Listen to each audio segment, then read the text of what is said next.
Vamos falar de mobilidade, senhor Macalossi? Vamos lá. Vamos avançar. A gente está recebendo aqui com muita satisfação, já vai entrar na live em seguidinho ali, a Kathleen vai providenciar, o presidente da Transurb, Fernando Marrone está conosco, assumiu faz 30 dias. Bom dia, obrigado pela presença conosco aqui no estúdio. Bom dia, Osíris. Bom dia a todos os ouvintes. Uma alegria estar aqui também, podendo prestar informações do estado da arte da nossa Transurb, que é tão importante para a mobilidade da região metropolitana. Eu vivi dois momentos, que eu fui militar da FAB, eu ia para Canoas ali nos anos de 83 até 86, que é quando surgiu o Transurb, e ia naqueles Romeu e Julieta de ônibus, era um horror aquilo, né? O surgimento do Transurb mudou a vida das pessoas completamente, né? Hoje, com a ligação até Novo Hamburgo, né? Já tem algumas composições que são mais novas, né? Como é que está essa questão de tecnologia e reatualização do Transurb, presidente? Sim, nós temos 25 trens que são do início da operação da Lá do Transurb. início ainda, 37 anos. São de 86. É. E os 15 novos trens que vieram com ampliação em 2014, né? As obras da Copa, que se falava, enfim.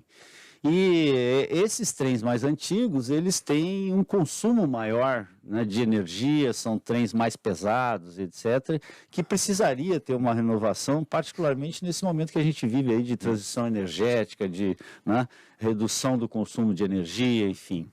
E se prevê, né, desde o início do projeto original da Transurb, uma ampliação no sentido de Alvorada, e em Alvorada uma perna, né, para Viamão e uma perna Gravataí, em direção à Cachoeirinha Gravataí. Tem esse projeto? Esse é o projeto original da Transurb, né? Não lembrava então, disso.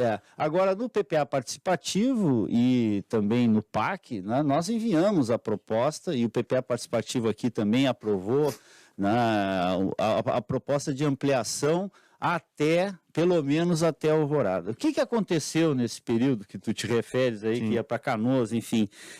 Esse eixo onde a Transurb foi implantada eram cidades que demandavam muito Porto Alegre, né? Tinha muito... E hoje são cidades autônomas, Canoas, né, São Leopoldo, Novo Hamburgo, são cidades mais, digamos assim, mais autônomas. E a demanda por serviços também na capital diminuiu muito, os hábitos diminuíram, né? A internet trouxe os serviços online e etc., né? Então, na verdade, hoje a região que demanda mais Porto Alegre é justamente a região de Viamão e Alvorada. Que a gente fala, né, cidades dormitórios, cidades que as pessoas se deslocam muito para Porto Alegre. Então, a nossa intenção, né, e a nossa proposta é de ampliação para esta área. Dois braços. Alvorada e Viamão. Alvorada e Viamão. E tem pesquisa de fluxo, então, de passageiros? Isso, nós estamos atualizando, a Transurb está com um projeto em andamento, uma contratação em andamento, né, para origem e destino, integrações, fluxo, enfim, para que a gente possa verificar se hoje realmente é esta, digamos assim, a prioridade de ampliação. Eu hoje não imagino o Vale do Sino sem o Transurb, sinceramente, porque seria o caos hoje, né? São 110 mil passageiros que nós transportamos. Ao dia? Ao dia. E outra, né, Osíris, não tem um transporte mais barato do que o trem. É verdade. Do que o trem. Hoje, tu vê que as passagens urbanas, né, foram reajustadas, mais de R$5. O transporte no país está em crise, né? Exatamente. Não é possível mais sustentar o sistema de transporte coletivo com tarifa. E o que diz a nossa Constituição? A mobilidade, o transporte é um direito como a educação, como a saúde, está no mesmo artigo, né? Então, para que este direito seja assegurado a todos, é preciso ter uma política pública. E no caso aqui da nossa região metropolitana, né, a Transurb cumpre esta tarefa de ter uma política pública subsidiada pelo governo federal, porque o custo hoje por passageiro para a Transurb é algo em torno de 9,76 centavos. E a tarifa para o usuário é 4,50. Esse outro aporte é feito pela União através da folha de pagamento. Pega em Novo Hamburgo, desce em Porto Alegre, paga 4,50. 45 quilômetros, né? 4,50. Isso não existe paralelo, né? E outros, se nós tivéssemos dado, o Brasil tivesse continuidade ou sua política de ferrovias, de trens urbanos, metropolitanos. Hoje, né, veja, Caxias está a 65 quilômetros de Novo Hamburgo. Nós poderíamos ter um trem de integração da região da Serra para cá, né? Nossa concessão de ferrovias, e tem até a carta da Federação e outras entidades de semana passada que pede para que não se renove essas concessões de ferrovias. Nós tínhamos 3.300 de malha em 96, hoje tem 1.800. Exatamente. Com um trem que anda à velocidade de uma bicicleta. Vai vencer dia 20, vai vencer agora 2027 a concessão antiga LL, hoje Rumo, né? E, evidentemente, que precisa passar por uma outra modalidade. Qual foi o problema dessa privatização? Foi concedida a malha para uma empresa só. E ela tinha índices para atingir. E esses índices foram atingidos só transportando ferro em algumas regiões, transportando soja em outras regiões, e o resto da malha foi abandonado. Quer dizer, uma privatização, se pudesse ser feita, como um pedágio, é uma estrada. Claro. Né? Quer operar? Bota o teu trem ali, opera, paga o pedágio, enfim, né? E aí poderíamos ter mais operadoras, né, transportando no país. Macalossi, por favor. Deixa eu lhe perguntar, o senhor mencionou aqui a ideia de um projeto que ampliasse o Transurb para outras áreas da região metropolitana. Esse projeto tem custo, o projeto desenhar a ideia de ampliação já tem um custo próprio, e implementar isso, ou seja, fazer o investimento, tem outro. E eu imagino que seja na casa de bilhões de reais, porque não se trata de uma coisa simples. Eu pergunto, tem expectativa de obtenção desses recursos? Eu sei que foi enviado ali uma demanda para o PAC que vai ser lançado. Está fora de questão qualquer participação privada no investimento através de uma parceria pública? Porque me parece que o governo federal vai ter dificuldade de arranjar dinheiro para todos os investimentos que são necessários para o país. E daí a minha pergunta é, há espaço para esse tipo de jogada econômica? Olha, o que eu responderia, né? O PT, né, ele é o signatário do projeto de parcerias público-privadas no Brasil. Foi no governo do presidente Lula que se fez isso, né? Então não há nenhum obstáculo para que se faça parceria público-privada. Depende, né, das condições e depende efetivamente da capacidade de investimento do governo. Agora, o governo apresentará, né, junto com o PAC, agora depois do PAC, apresentará a sua política, né, para a mobilidade urbana nas regiões metropolitanas. Por quê? Porque o governo entende que é um direito do cidadão a mobilidade. Né? Sim, o problema, e daí é uma questão histórica. Deixa eu falar, né? Completar aqui. O projeto básico, né, assim, sem maior detalhamento, que nós apuramos, inclusive para poder fazer essa apresentação, gira em torno de 3,5 bilhões. É bastante dinheiro. Muito. E isso para uma previsão inicial. Para uma previsão inicial. Obra a gente sabe como começa e não sabe como termina. E tem que ver a tecnologia também, se vai usar o mesmo tipo de metrô de superfície, se pode usar o aeromóvel, como estamos usando lá, unindo o metrô até Guarulhos, lá em São Paulo. Exatamente. Né? Uma tecnologia genuinamente gaúcha. Né? Nossa, a Quester está lá unindo o metrô a Guarulhos, num canteiro de obras que está avançando. E outra, a fabricação será aqui no Rio Grande do Sul também, com a Marco Polo. Né? A pergunta que eu ia lhe fazer é qual que é a previsão de custo de quilômetro e nesse projeto estão previstos quantos quilômetros a mais? São 16 quilômetros na primeira etapa até Alvorada. Né? E esse quilômetro caro, então? É caríssimo. Mas o aeromóvel é mais barato porque não precisa desapropriar, ele vai por cima, né? Sim, mas hoje temos trens também que vão por cima, né? Pode usar, inclusive, a estrutura do corredor de ônibus, está subutilizado ali, né? Não há mais viabilidade econômica para metrô subterrâneo. E nem se justifica nesta região, né? Nem se justificaria. O metrô, né, digamos, de subterrâneo se justifica em cidades muito adensadas, né, onde não é possível fazer desapropriação. E hoje as tecnologias, né, que existentes são trens elevados, né, que ele passa em cima da via, em cima dos automóveis, no canteiro central, né, bota os pilares, como é o aeromóvel hoje. Sim, né? sim. Então, temos por isso que São Paulo optou pelo aeromóvel. Temos tecnologia para, né, ou seja, ser um custo adequado. Claro, né, a frota em si de trens, né, por exemplo, a renovação desses 25 trens nossos é algo em torno de 1 bilhão. Qual que é a média de ampliação do Transurb ao longo dos últimos 20 anos? O senhor tem esse Só número? teve uma ampliação, Até né? Novo Hamburgo. Até Novo Hamburgo, que foi Quilômetros foram? 2014. Olha, eu não sei te dizer direito aqui, perdão. Essa eu não sei te responder. Não, porque São com base- Leopoldo a Novo Hamburgo. A São última Leopoldo, estação Novo era São Leopoldo. É. Tá, até Novo Hamburgo ali deve dar o quê? 5, 6 quilômetros, eu acho. Deve dar por aí. Eu ia fazer essa pergunta porque eu sou meio chato, eu ia perguntar, com base no histórico de investimentos do Transurb na sua própria ampliação, projetar uma substancial ampliação de 16 quilômetros, se isso não seria algo fora da realidade. Não é nada fora da... Gente, a gente tem que pensar no futuro. É. Há 40 anos nós somos capazes de construir a Transurb. Até vou dizer, acho que está atrasada essa ampliação. Exatamente. Mas atrasada e muito, como foi atrasada de Novo Hamburgo. Exatamente. Né? Então o que eu digo? Olha, 40 anos atrás o Brasil foi capaz de construir a Transurb. É. Agora, hoje não é capaz de construir 45 E, na quilômetros. época teve um erro, porque o Clorodino Severo ele fez o metrô de superfície, poderia ter feito subterrâneo, né? Porque Claro. ele dividiu Canoas e dividiu várias cidades ali. Depois tinha um projeto de Na mergulhão. época até tinha como fazer. né? Naquela época também tinha menos empecilhos burocráticos. Não, mas tinha um empecilho Por exemplo, a militar, legislação sabe por quê? ambiental não era a mesma de hoje. Não, mas tinha a questão da área de segurança nacional. Canoas era área de segurança. Isso também acabou impedindo, né? Porque a gente vivia aqueles momentos de quase democracia, mas ainda estava no regime de exceção, e tinha algumas áreas que eram áreas de segurança. Isso também acabou influenciando no projeto. Mudou o contexto. Mudou o contexto. Agora, o Transurb também tem problemas, né? Ele convive as composições que eu acho que são nacionais com as japonesas, opera numa regularidade, presta um serviço consideravelmente bom, mas há um problema grave que acaba impactando em algumas reduções e interrupções de sistema, que é o chamado roubo de cabos. Né? Isso. Né? Isto é um troço maluco, porque o sistema é fechado, mas mesmo assim acabam ingressando ali e retirando isso. Né?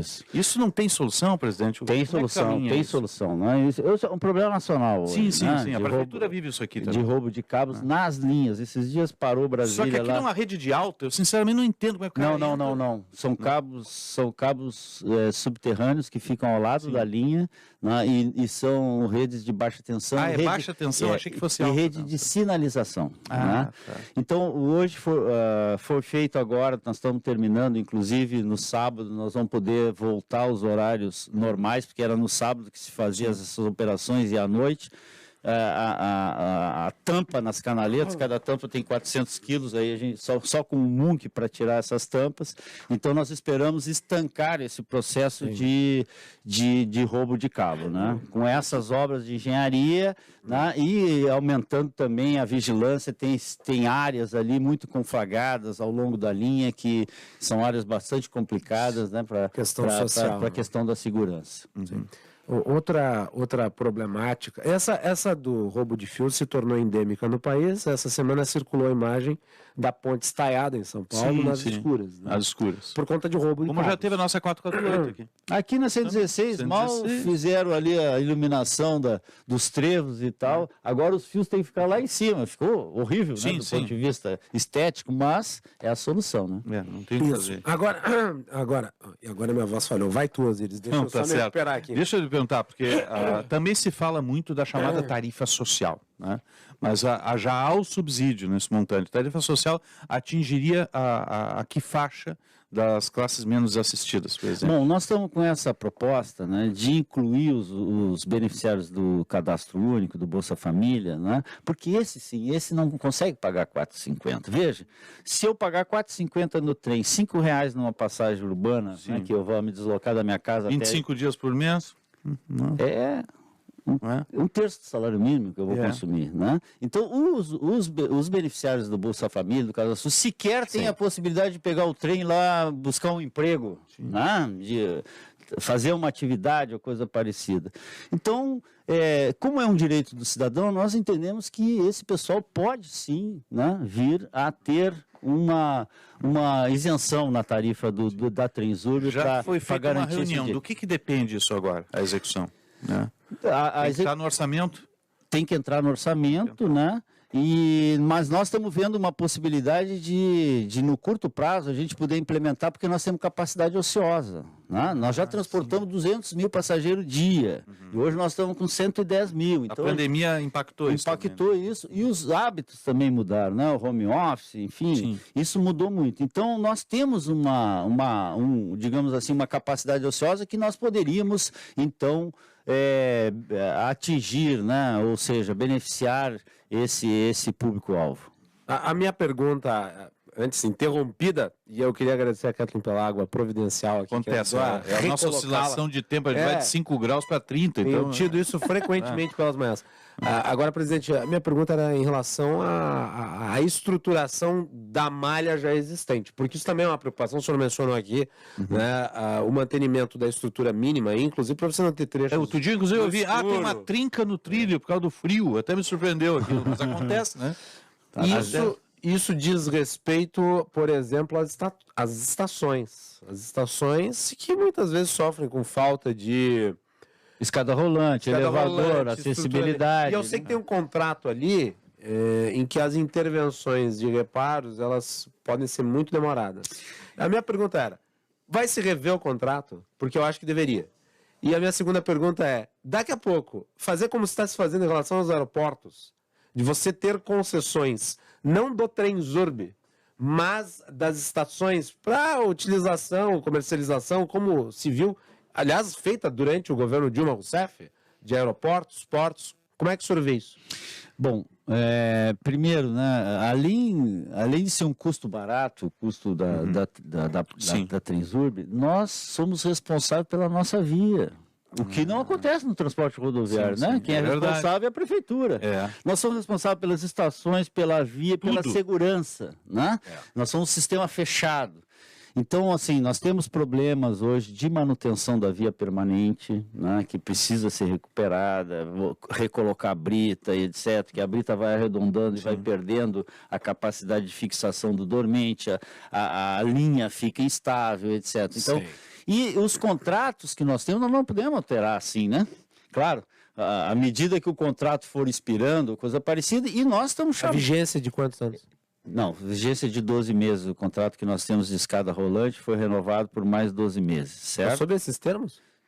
Nos mesmos termos, não fomos nós que renovamos, já pegamos assim. Sim, sim. Então são 120 dias para uma reforma profunda numa escada. Não se justifica. Imagina um aeroporto parar 120 dias numa escada, um shopping. Não se justifica. O pessoal disse, não, mas são escadas muito antigas, do tempo...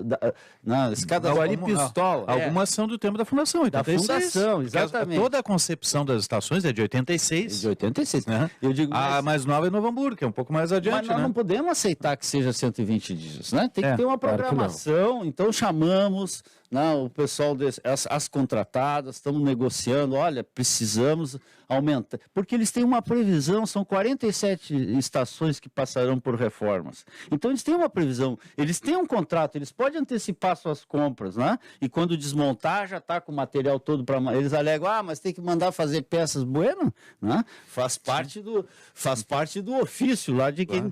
Então, na verdade, os serviços da Trenzurb, a prestação de serviço é quase toda ela já, né, terceirizada. Escadas, elevadores, manutenção das estações, pintura, reparo, tudo isso é feito por empresas terceirizadas. Sim, mas a terceirização é diferente do contrato de concessão, né? A terceirização é o contrato do setor público, tem com o setor privado. Não, mas são serviços, né? Eu não posso conceder serviços, eu posso contratar serviços. Sim, mas a minha pergunta era sobre, por exemplo, ao invés de você conceder o Trenzurb ou privatizar o Trenzurb, que me parece que o governo Lula não fará, ainda não tirou do Programa Nacional de... Acho que já tirou. De privatização. Acho que agora saiu, né? Ou vai sair. Vai sair, tá para sair. Tá para sair. Provavelmente. É um governo que tem uma outra linha e essa é a linha. Foi eleito para isso. Agora, não obstante, o senhor mesmo disse, a ideia de parceria público-privada, daqui a pouco se pensa num contrato ou no estabelecimento de uma parceria público-privada para a administração dos terminais, que eu acho que poderia dar um fôlego de investimento, inclusive para o que o Trenzurb precisa em termos de ampliação, ao mesmo tempo em que oferta melhores condições para quem utiliza o serviço. Não sei se isso está completamente descartado? Não está de maneira nenhuma, né? Nós temos os espaços nas estações, esses espaços são ofertados, são licitados, né?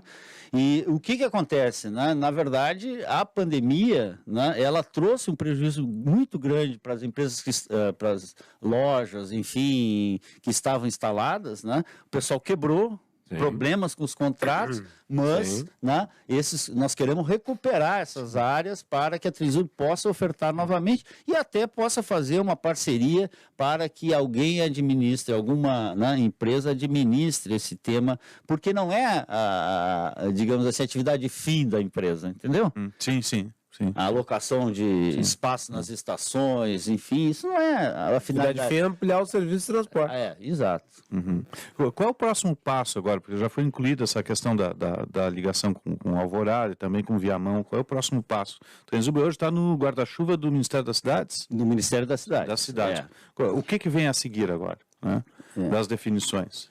Não, essa definição é uma definição do governo, né? E o governo recebeu todas essas propostas do PAC e tal, vai anunciar agora. E vai definir as prioridades. E vai definir as prioridades. Nós estamos aguardando e, evidentemente, trabalhando com os nossos deputados. Sim, a bancada federal gaúcha, a bancada federal e tal, a bancada estadual, todos estão, né, trabalhando nessa direção para que a gente possa ter investimentos novos na Trisul.